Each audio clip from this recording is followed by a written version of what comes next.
거하라. 나도 너희 안에 거하리라. 가지가 포도나무에 붙어 있지 아니하면 그다음 단어가 뭐죠?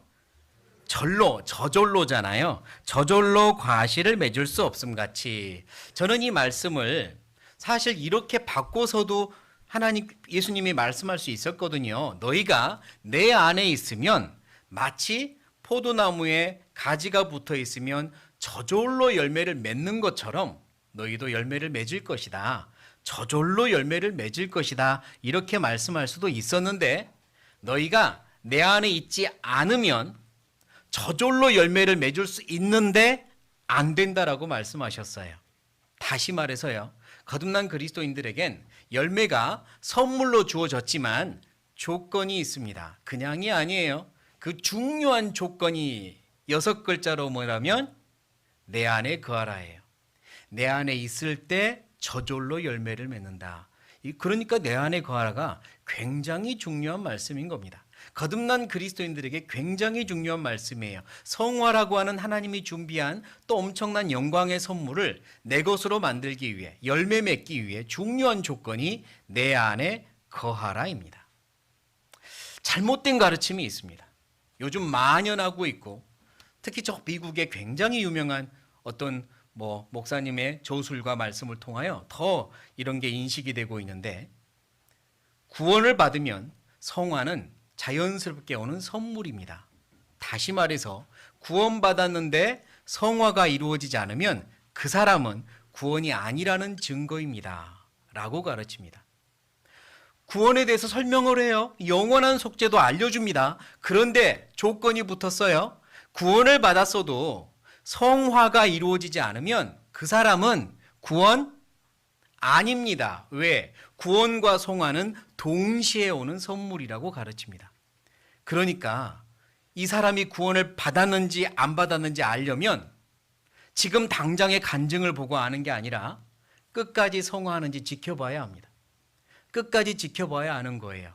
잘하는 것 같았는데 나중에 가니까 신앙이 확 식어버렸어요. 없어졌어요. 사라졌어요. 구원이었어요? 아니었어요? 그들의 가르침으로 하면 구원이 아닌 겁니다. 그러나 모르는 거예요. 잠들어버린 신앙도 있습니다. 그렇다고 해서 구원이 아니라고 말할 수 없거든요. 그런데 성화와 구원은 동시에 오는 거기 때문에 성화가 이루어지지 않으면 구원이 아니라고 가르칩니다. 근데 이게 굉장히 비슷하지만 잘못된 거고 이거를 우리가 명확히 알아야 구분을 할 수 있습니다. 먼저 요한복음 15장 6절을 보죠. 6절. 사람이 내 안에 거하지 아니하면, 역시 내 안에 거하지 아니하면 조건이 있죠. 가지처럼 밖에 버리워 말라지나니 사람들이 이것을 모아다가 불에 던져 사르느니라. 방금 3절에 너희는 내가 일러준 말로 이미 깨끗하였으니, 이미 깨끗한 그리스도인들에게 하시는 말씀인데 내 안에 있지 않으면 불에 던져 사르느니라 라는 말씀이 있기 때문에 구원받았어도 성화가 이루어지지 않으면 결국 구원이 아니었구나, 불에 던진다잖아 라고 잘못 해석을 하는 거죠. 그러나 잘 보셔요. 하나님이 불에 던집니까? 사람들이 던집니까? 사람들이 모아다가 던집니다.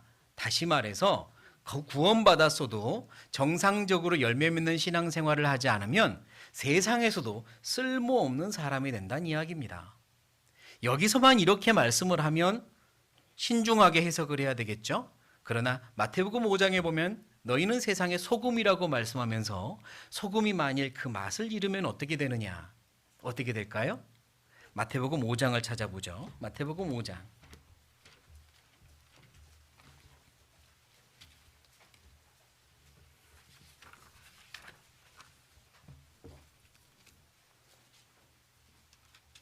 마태복음 5장 13절입니다.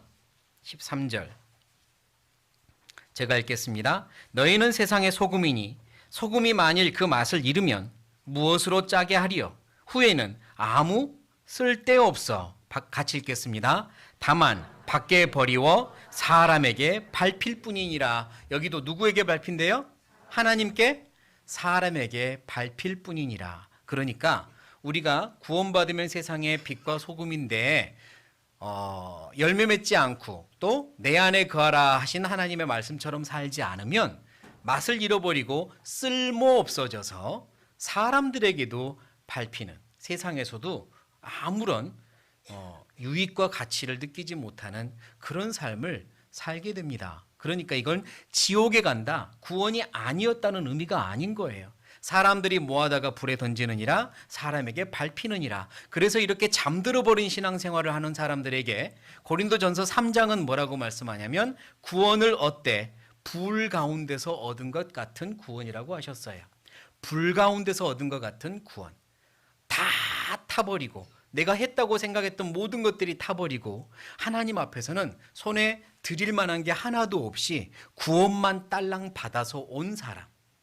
그 구원은 확실하니까 천국으로 갔지만 신앙의 열매를 드릴 만한 게 하나도 없는 거예요. 얼마나 얼굴이 뜨뜻 부끄러운지 불 가운데 얻은 것 같은 구원도 있는 겁니다.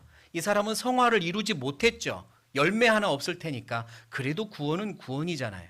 그러니까요, 구원받은 사람이 성화가 없으면 구원이 아니다 라고 말하는 건 틀렸습니다. 구원과 성화는 동시에 주어지는 선물이다, 틀렸습니다. 그렇게 가르치면 문제가 생깁니다. 자, 그렇게 배우는 사람들이 하는 말이 이런 겁니다. 성화는 어떻게 이루어집니까? 라고 물으면 이렇게 답합니다. 성령님께서 나와 함께 하시기 때문에 내 모든 삶은 성화를 위한 과정입니다. 좋은 일도 안 좋은 일도 때로는 아픈 일도 내가 넘어지는 일도 있겠지만 그건 다 성화를 위한 과정입니다. 그냥 감사하며 따라가면 됩니다.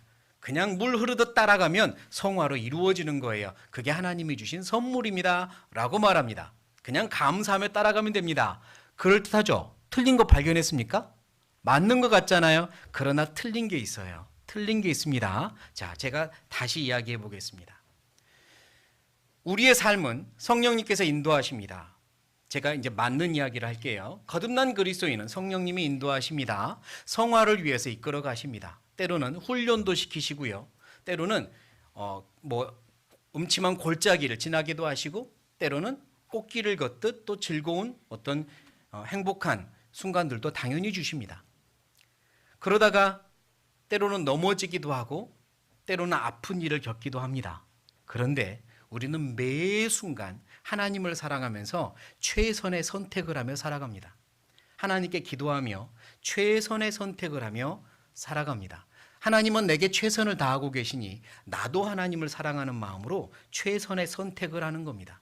때로는 잘못된 선택을 하여 넘어지기도 하고 안 좋은 일이 있을 수도 있습니다. 그때 해야 되는 건 진심으로 회개하는 겁니다. 진심으로 회개하고 일어나 감사하며 따르는 겁니다. 그러면서 우리의 신앙은 단단해지고 성장하며 열매를 맺습니다. 틀린 거 발견했습니까? 발견 못했습니까? 중요한 단어 두 가지가 있어요. 첫 번째, 최선의 선택. 두 번째, 진심 어린 회개예요. 이게 있어야 합니다. 그러나 아까 말한 것처럼 구원받은 사람은 성화가 자연스럽게 이루어진다라고 배우면 최선의 선택이라는 단어가 빠집니다. 그냥 가는 거예요. 그냥 따라갑니다. 또한 진심 어린 회개도 빠집니다. 예를 들어서 살다가 안 좋은 일이 벌어지거나 몸의 건강에 문제가 생겼어요. 그럼 우리는 어떻게 해야 됩니까? 일단 돌아봐야 돼요. 자신을 돌아보는 과정이 필요합니다.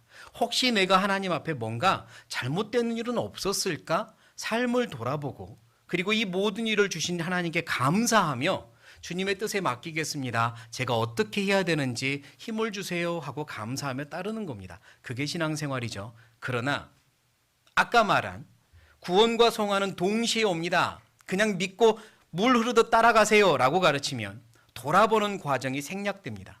아프면 그래 이것도 그냥 주님이 주신 걸 거야. 그냥 따라보자. 따라가면 돼. 마음 편하게 감사하며 이것만 있는 거예요. 돌아보는 과정이 생략됩니다. 근데요. 진짜 성화는요.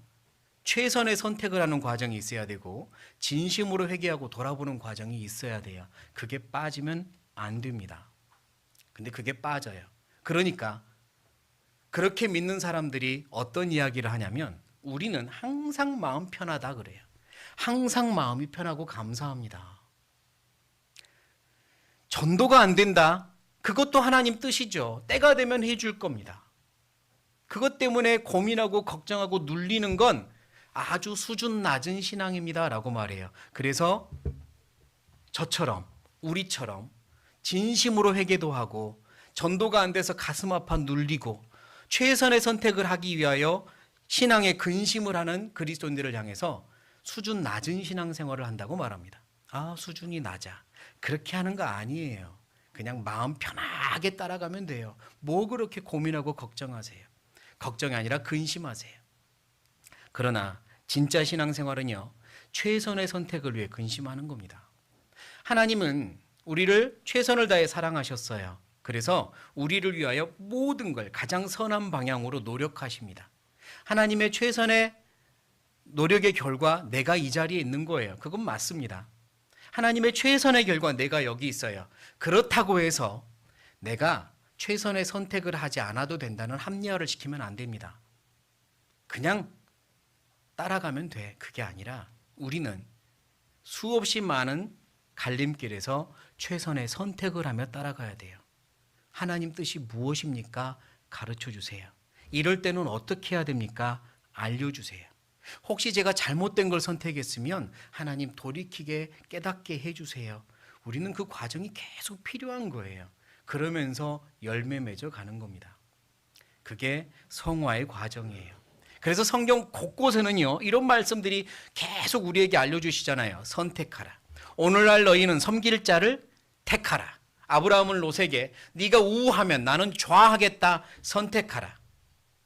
시어머니 나오미는 자기 며느리인 룻에게 남아라. 모압 땅에 남아라. 나는 가겠다.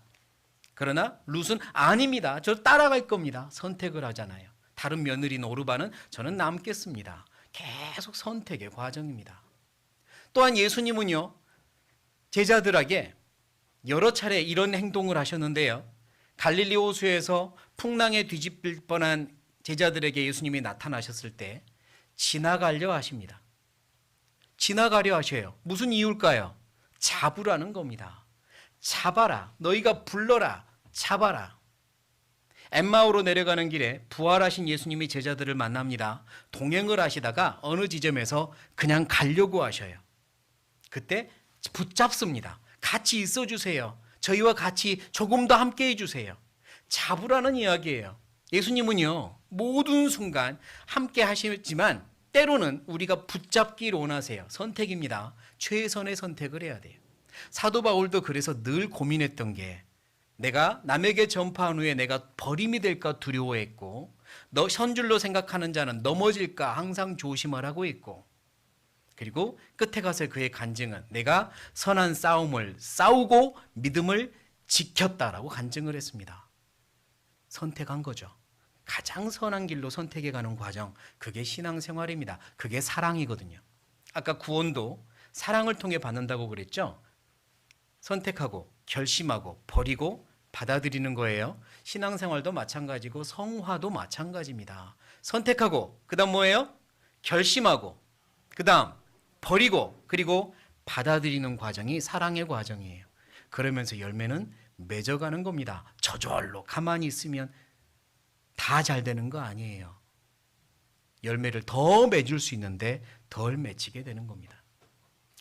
열매를 보고 그들을 안다고 그랬습니다. 결국 그렇게 믿으면 혹자는 구원을 받을 수도 있습니다. 왜? 영원한 속죄를 말하니까요.